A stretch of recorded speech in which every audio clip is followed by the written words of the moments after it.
The title of this course was Haters and Grace. Ironically enough, we haven't talked that much about either of those.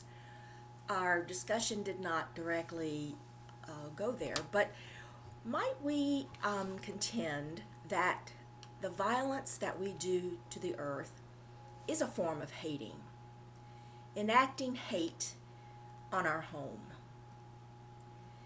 Ecological violence, according to Molobita.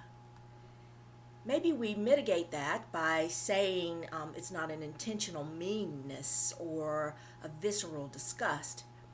But isn't hatred enacted by both our intended and unintended actions, what we do and what we leave undone? And we have liturgy that acknowledges that. But that doesn't have the final word. And one answer has to be the vocation of love. Religion or religions, and even Eller admits this, religion and faith can and does call for love and can teach love. The goodness and loving kindness of God calls us into a new reality. Cynthia Molobita maintains that Jesus died because he refused to abandon the radical activity of this love, that of solidarity with the excluded ones. And Christ calls us to holy living of all kinds, to sacramental living. Because God's grace is in the world, we have a responsibility to care for that world.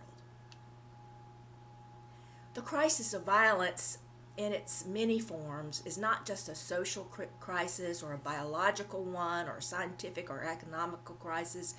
It's a deeply spiritual and theological one.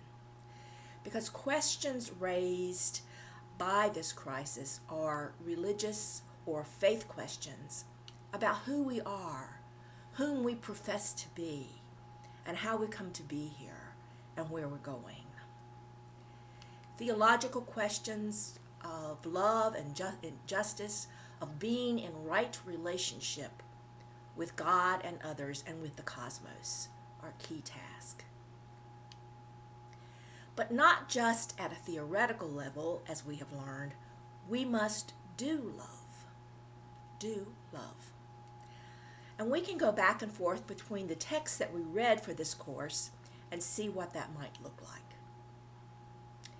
Cheryl Kirk-Duggan talked about our history of violence in the way we rationalize it as our manifest destiny to get what we want, what is best for us, because we think we deserve it.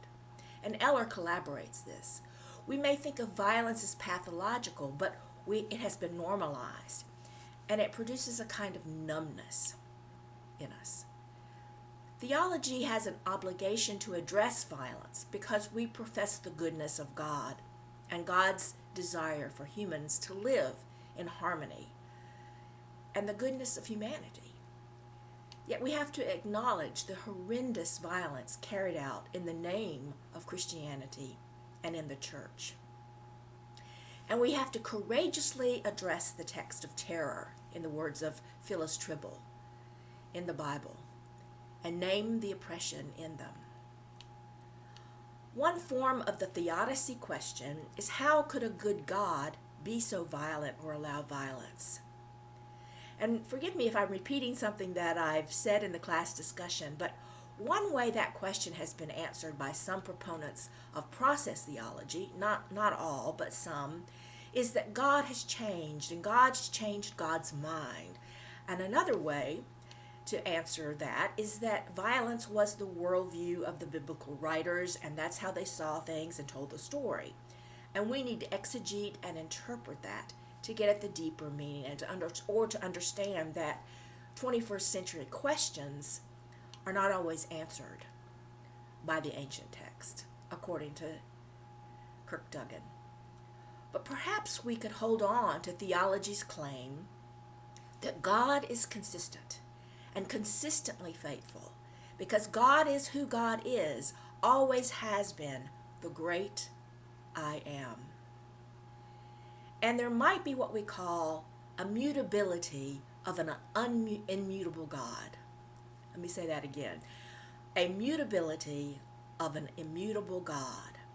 That God was and is God, but that God is continually merciful and shows mercy to God's people. And that mercy is new every day and to every generation, because we do different things and fail in different ways.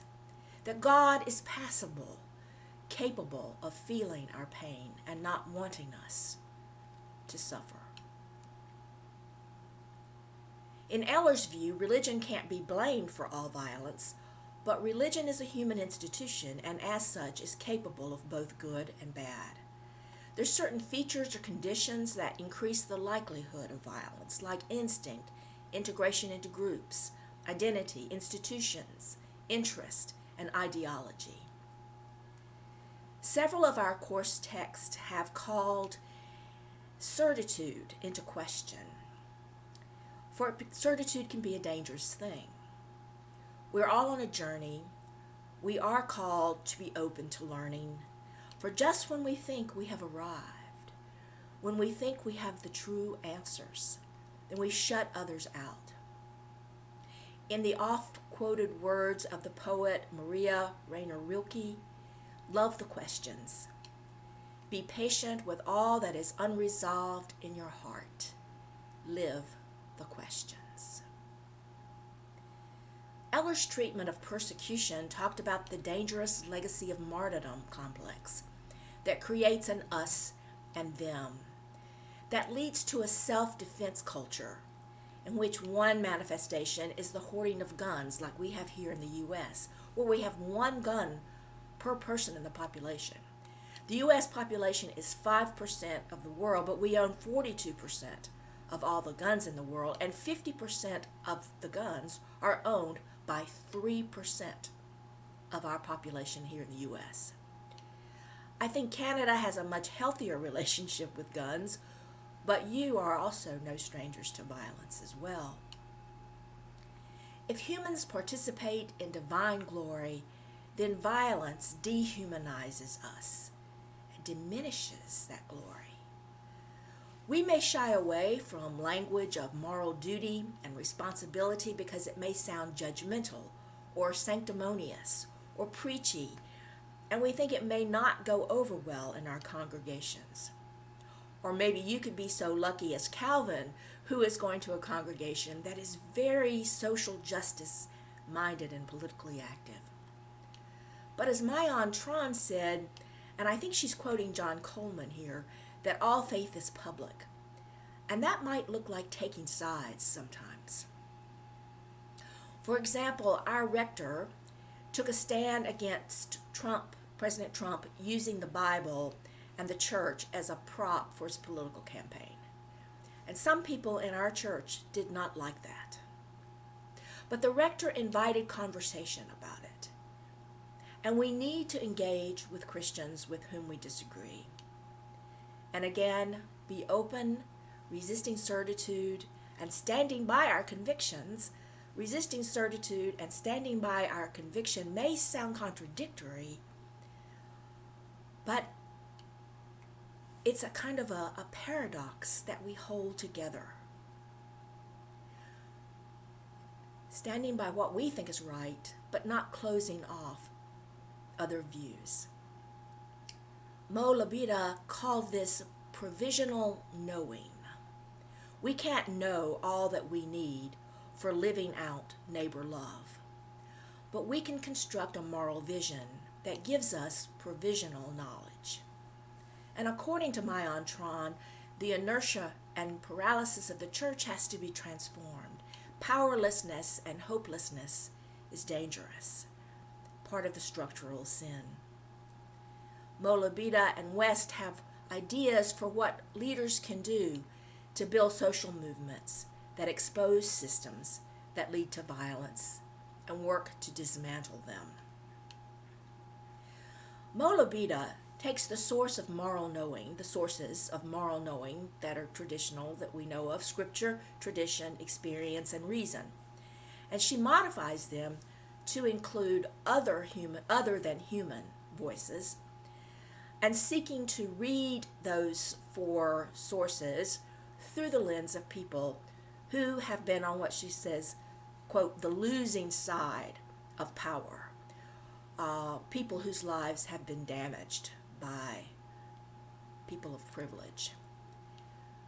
I came across a quote from John Wesley from a letter that he wrote to the Bishop of London.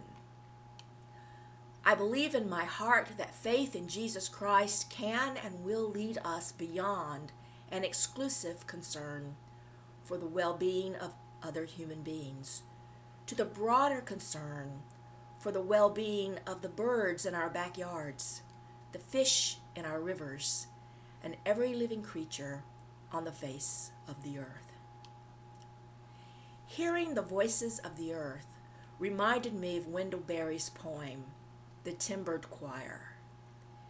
Wendell Berry, you may know, is a writer, poet, farmer, lives in Kentucky, eschews technology, doesn't own a computer. He got into trouble once for telling a reporter that his wife types all his manuscripts. But I'm just going to read the beginning of the poem, and I'll post the remainder of the full thing on Brightspace. The Timbered Choir. Slowly, slowly, they return to the small woodland, yet alone. Great trees outspreading and upright, apostles of the living light. So we have heard phrases from our text like selves curved in on themselves, paradox of privilege, hegemonic vision, mimetic ecstasy, intersectionality and cross-cutting identities, Earth's economy. It's a lot to take in. But God's abounding grace heals the brokenness. Love answers hate with a resounding yes to the world. Christ is with us. Grace upon grace.